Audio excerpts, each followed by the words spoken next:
সূরা কিয়ামা 26 থেকে 30 নম্বর আয়াত দেখবেন ইমাম সাহেবরা ফজরের নামাজে এই সূরাগুলো বেশি বলে।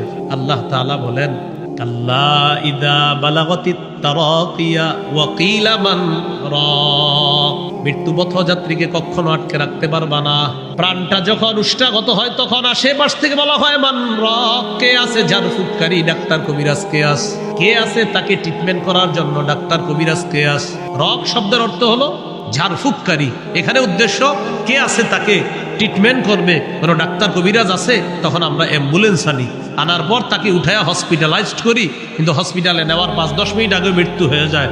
হসপিটালে গিয়ে বলি, আরে 10টা মিনিট আগে আসলে ভালো হইতো, মানে কি বাস্তব? ডাক্তার সাহেব 5 মিনিট আগে কেন আসলেন না, মানে আসলে কি হইতো? মারা যাওয়ার পর এগুলার বললেন না, মারা যাওয়ার পর বলবেন ইন্না লিল্লাহি ওয়া ইন্না ইলাইহি রাজিউন, এটা বলবেন।